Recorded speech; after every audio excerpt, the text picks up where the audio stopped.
ang iyong 3-point shooting percentage sa basketball ay umaabot sa 79%. Kahit si Curry, mapapanganga at tatawagin kang isang tunay na halimaw. Pero kahit ganoon pa man, nananatili ka pa ring palaboy-laboy sa NBA at palaipat-lipat sa 8 koponan. Dahil hindi ka binibigyan ng pagkakataon ng head coach, hindi mo nagawang patunayan ang halaga mo sa kahit saang koponan. Hanggang sa dumating ang huling araw ng iyong 10 araw na maikling kontrata sa Lakers. Sa wakas, dumating na ang iyong pagkakataon. Sa sandaling ito, ang iskor ay 80 laban sa 110 pabor sa kalaban.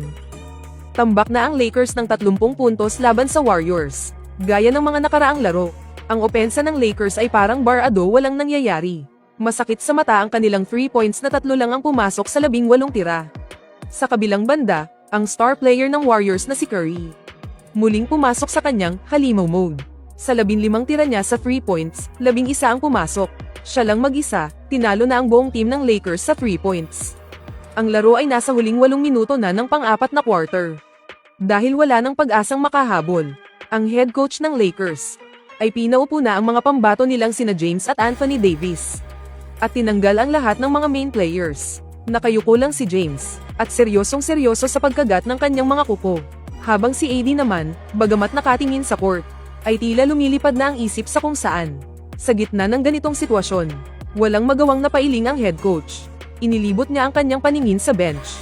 At sa huli, huminto ang kanyang tingin sa iyo. Ang binatang ito na mula sa silangan. Kahit na hindi masyadong biniyayaan ng pambihirang talento. At hindi kailanman nabigyan ng pagkakataong makatapak sa court ng Lakers, ay palaging masipag at porsigido tuwing training. Mababa ang loob at napakamapagkumbaba mong tao. May magandang impresyon sa iyo ang coach. Dahil huling gabi mo na ito sa iyong 10 araw na kontrata. Naisipan niyang bigyan ka ng pagkakataong magpakitang gilas. Alam niyang malamang ay hindi ka nabibigyan ng Lakers ng pangalawang 10 araw na kontrata. Pero kung sakaling may ibang koponang makakita sa iyo, hindi imposibleng mabigyan ka nila ng susunod mong trabaho. Kahit na ang tsansa na mangyari iyon ay halos malapit sa 0. Dahil sa naisip na ito, kinawian ka ng head coach, Wang. Oras mo na para magpakitang gilas. At ang atensyon mo naman ay noon pa man ay nakatutok na sa kanya. Nang marinig mo ang tawag niya, bigla kang nakaramdam ng matinding kaba at excitement na parang umakyat lahat ng dugo mo sa ulo. Bigla kang napatayo ng mabilis. 3 buwan na ang nakalipas. Simula nung huli kang nakatapak sa court. Sa wakas, muli kang nakatayo sa court ng NBA. Sa sandaling iyon, isang boses ang biglang umalingaw-ngaw sa loob ng isip mo. Congratulations host, nagkaroon ka ng pagkakataong maglaro para sa Lakers. Activated na ang system reward, Super God 3-pointer. 10 minutong trial. Napatigil ka sandali, hindi ka pa nakakapag-isip ng maayos. Nagsisimula ng kumaway ang referee sa gilid ng court. Kaya wala kang nagawa kundi ang mabilis na tumakbo papasok sa laro. Kasabay nito, sa kabilang panig ng mundo, sa live stream ng NBA sa Penguin. Nung makita ka ng 2 commentators sa screen, parang wala lang silang sinabi. Ang player nating si Wang Yi ay pumasok na sa laro. Tingnan natin kung ano ang magagawa niya. Walang gaanong intro. Ganoon lang kasimple ang pagbanggit sa pangalan mo. Kasi naman, 2 taon ka nang nakatambay lang sa bench ng NBA. Kitang-kita naman yan ng lahat. Kaya kahit ang 2 commentator ngayon, wala ring tiwala sa iyo. At sa live chat naman, puro mura at panlalait ang mababasa. Pagpasok ko pa lang sa stream, pagmumukha na ng taong ito ang nakita ko. Malas talaga, nakakahiya ka, pati sa ibang bansa dinadala mo ang kahihiyan mo. Mag-impake ka na at lumayas ka na dyan. Naalala mo nung bago ka pa lang sa NBA, lahat sila mataas ang tingin sa iyo. Sobra-sobra ang puri ng mga fans sa bansa sa iyo, halos ituring ka ng Diyos. Pero dahil sa injury sa pulso nung training, pumangit ang laro mo sa court. Dagdag pa riyan, maraming coach sa NBA ang may matinding diskriminasyon sa mga taga-Asya. Hindi ka man lang binibigyan ng pagkakataon. Kaya unti-unti, naging extra ka na lang sa team. Dahil dito, nagsimula ng magmura at mangapi ang karamihan sa mga fans sa bansa. Gusto ka na nilang ibaon sa 18 palapag ng impyerno sa sobrang galit. Bagamat may ilan ding nakakaintindi sa iyo. Pero kung ikukumpara sa mga bashers mo, parang wala lang sila sa sobrang kakaunti. At ngayon, dito sa Staples Center, Lakers ang magpapasok ng bola. Bilang isang shooting guard, matapos mong mag-inbound, agad kang tumakbo papunta sa kabilang side ng court. Ang ilang kasama mong players sa court ay yung mga bangko na hindi naman nakakalaro kung hindi pa garbage time. At dahil sa wakas ay nabigyan sila ng pagkakataon, natural lang na gusto nilang magpakitang gilas. Walang sino man ang gustong makipagpasa o mag-play as a team. Sa loob ng 2 possession, silang apat ay kanya-kanyang tira. Pero wala man lang pumasok na bola sa basket. Sa halip, dahil sa ginagawa nila, mas lalong lumayo ang agwat ng score, na umabot na sa 35 puntos. Sa wakas, sa ikatlong possession, habang umaatake ang Lakers, napunta ang bola sa mga kamay mo sa bandang 3-point line. Pagkahawak mo pa lang sa bola, bigla kang nakaramdam ng kakaibang sigla sa iyong katawan. Nararamdaman mo na ang iyong buong sarili ay nababalot ng isang lakas na hindi kayang ipaliwanag, na tila ba ilang dekada ka nang naghahari sa loob ng court. Ramdam na ramdam mo ang init ng iyong mga kamay sa pag-shoot. Nakita mong ang defender sa harap mo ay kampante at tamad lang na nakatayo. Hindi ka na nag-atubili at mabilis na tumalon para tumira. Perpektong forma sa pagtira, na may kasama pang napakagandang fadeaway na parang obra maestra. Gumuhit ang bola ng isang napakagandang arco sa ere, at pumasok ng swak na swak sa net. Isang napakagandang 3-pointer. Pero, ang tirang iyon ay tila hindi man lang napansin ng kahit sino. Kumpara sa mahigit 30 puntos na lamang ng kalaban, ang isang 3-pointer na iyon ay parang patak lang ng tubig sa dagat. Sa mga upuan sa arena, halos 1/3 ng mga manonood ang nakaalis na. Ang mga natira naman ay abala lang sa pakikipagkwentuhan, o kaya naman ay nakatitig sa kanilang mga cellphone. Sa kabilang dako ng karagatan, sa loob ng livestream room ng Tencent, ang dalawang commentator ay abala lang sa pagkukwentuhan. Pinag-uusapan nila ang rankings ng iba't ibang team. Hindi man lang nila napansin na ikaw na galing pa sa China ay nakapuntos ng isang napakagandang 3-pointer. Pero sa live chat, naglabasan ang mga mapanuyang komento. Aba, nakaka 3 points pala ang isang to. Sinwerte lang yan sigurado. Huwag mo nang sabihing sinwerte lang siya. Kapag nakapasok pa siya ng 2 pang 3 points, kakainin ko talaga ang dumi ng aso. Tuloy ang laban sa loob ng court. Matapos sumablay ang tira ng Warriors, muling umatake ang Lakers. State Farm, matapos ang hindi pagkakaunawaan ng dalawang player ng Lakers sa kanilang play. Muntik na itong maaga ng Warriors. Buti na lang at kung saan-saan tumalbog ang bola hanggang sa bumalik uli sa'yo. Nasa 3-point arc ka na naman at matapos makuha ang bola. Wala kang kahit anong pag-aalinlangan. Pagkahawak mo ay tinira mo agad. Napakainit ng laro mo ngayon, kakaiba ito. Kung hindi mo pa ibibigay ang lahat sa pagpapakitang gilas, siguradong pagkatapos ng kontrata mo ngayong gabi, wala ka ng pagkakataon pang makapaglaro sa NBA kailanman. At kung mangyayari yun, huwag mo nang asahang matutupad ang pangarap mo. Dahil baka maging napakahirap na rin ng buhay mo. Lumipad ang bola sa ere para sa isang 3-point shot, at muling pumasok ng malinis sa net. Isa na namang napakagandang 3-pointer. 86 laban sa 115, hinabol ang score hanggang 29. Napuntos na lang, pero ang 3-pointer na ito ay wala pa ring epekto sa mga manonood sa stadium. Tanging ang head coach lang ng Lakers ang malakas na pumapalakpak para bigyan ka ng lakas ng loob. Si LeBron naman ay tumigil na sa pagkagat ng kanyang kuko. Pumalakpak din siya para i-cheer ka, bilang bida at leader ng koponan. Kapag nakikita niyang maganda ang laro ng kakampi niya, syempre, dapat lang na siya ang unang sumuporta. Sumunod naman ay nagkaroon ng error ang Warriors sa kanilang attack. Mabilis na fast break para sa Lakers. Yumuko ka at binilisan ang takbo. Ibinuhos mo ang lahat para makarating agad sa front court.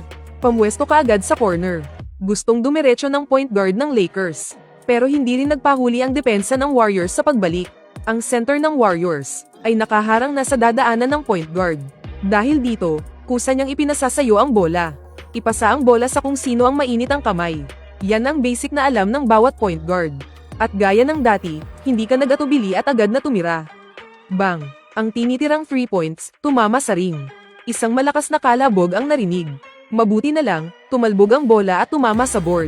Patalan-talon pa ito ng 4 na beses sa ring, bago tuluyang pumasok sa loob ng basket. 89 laban sa 115, 26 na puntos na lang ang hinahabol ng Lakers. Sa pagkakataong ito, may iilang manonood na doon ang nagpalakpakan ng bahagya. Sa loob ng wala pang 1 minuto, nakatatlong sunod-sunod na 3 points ka. Medyo nagulat mo rin sila ng kaunti, pero hanggang doon lang iyon.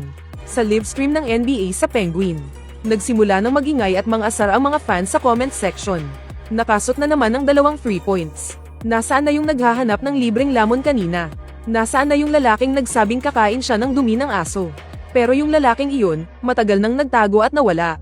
Sa loob ng Staples Center, agad na humingi ng timeout ang head coach ng Warriors. Kahit na itong bagong pasok na player ng Lakers na galing China, 33, ay nakakuha ng 9 na puntos ng sunod-sunod. Mukhang kulang pa rin ito dahil sa laki ng lamang ng kalaban. Pero para makasiguro, Kailangan niya pa ring magbigay ng maikling instruksyon tungkol sa pagdepensa sa lalaking ito na galing China. Tinawag niya ang lahat ng kanyang mga player. Itinuro niya ang isa sa mga substitute player niya, na may pinakamagaling na depensa at naka-afro ang buhok, sabay sabi. Ikaw ang tumutok sa pagbabantay sa number 1 nanogram Lakers. Mas okay pang payagan mo siyang makalusot papasok. Huwag na huwag mo lang siyang hahayaang tumira ng 3 points. Naintindihan mo ba? Tiningnan ng pailalim ng lalaking naka-afro mula sa malayo. Ang lalaking iyon mula sa silangan, na may halong pangungutya sa kanyang mga labi. Tumango siya at nagsabing, huwag kayong mag-alala, coach. Sa gagawin kong pagbabantay sa kanya. Paniguradong iiyak yan at tatawagin ang nanay niya, habang gumagapang pabalik sa pinanggalingan niya sa silangan. Samantala, sa panig naman ng Lakers, nagbigay rin ng mabilis na plano ang head coach sa kanyang mga player. Tulungan niyo si Wang sa pag-screen. Kapag may pagkakataon, itira mo agad ang 3 points. Dapat maging mabilis at sigurado ka sa bawat bitaw mo. Pinapalakas niya ang loob mo. Nang marinig mo iyon, bigla kang nakaramdam ng init at galak sa iyong puso. Ito ang unang pagkakataon mula nang pumasok ka sa NBA na. Ngayon lang nangyari na ang head coach mismo ang nagset ng taktika para sa iyo. Kahit na isa lang itong simpleng screenplay, sapat na iyon para mag-apoy ang iyong dugo sa pananabik. Kaya naman, tumango ka ng buong tatag. Nagniningning ang iyong mga mata sa matinding determinasyon. Sa sandaling iyon, lumapit ang pambato ng team na si LeBron James. Hinawakan niya ang iyong palad. Pagkatapos ng isang malakas na high five, sabi niya, "Hoy, tol. Nagustuhan ko yung huling tres mo. Pero asahan ko ang mas matindi pa sa'yo." Tumango ka, may paninindigan at nakataas ang noo. May kumpiyansang sinabi mo, makikita mo rin. Habang nangyayari ito, sa livestream ng Penguin, 2 commentator ang kasalukuyang nag-aanalisa ng laro. Tingnan natin ang mga score ng mga player ng Lakers. 23 puntos para kay LeBron. 28 puntos naman para kay Davis.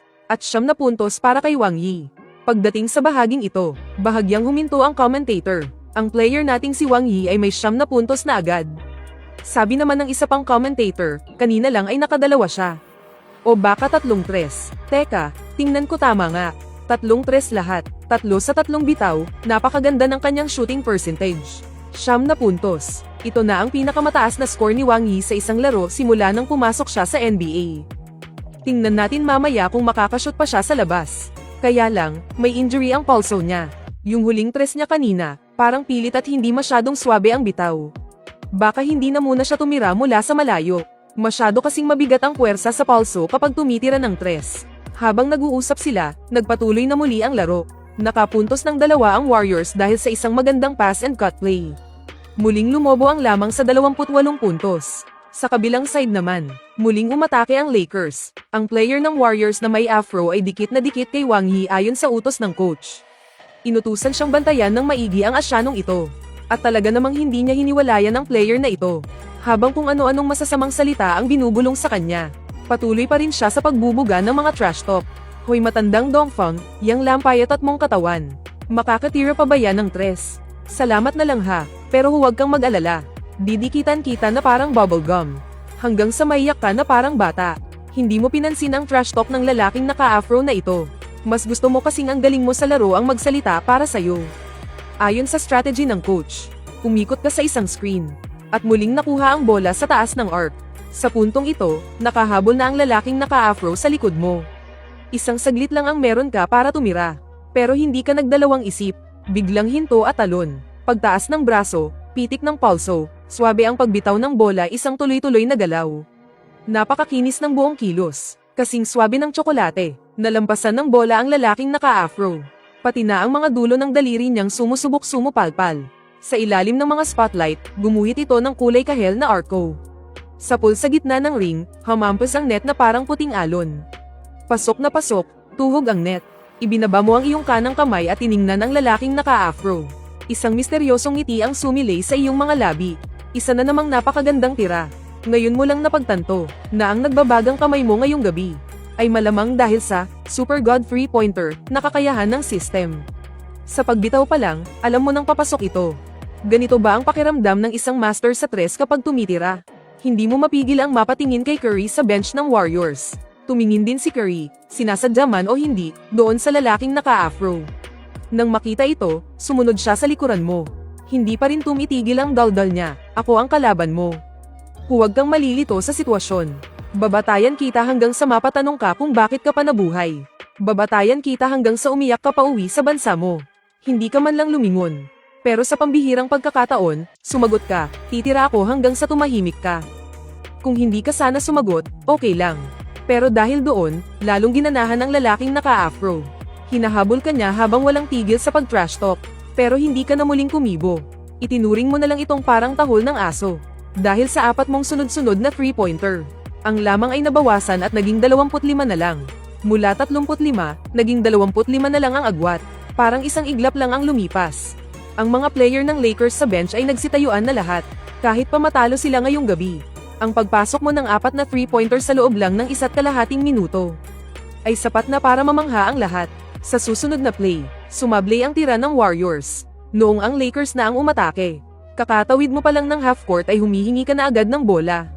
Bilib na sa iyo ang point guard ng Lakers.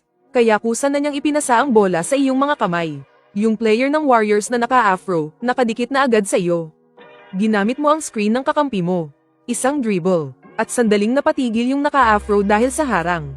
Nagkaroon ka ng konting puwang. 2 metro pa ang layo mo sa 3-point line. At kung itutuloy mo pa ang pag-dribble, mabilis na makakahabol sa iyo yung naka-afro.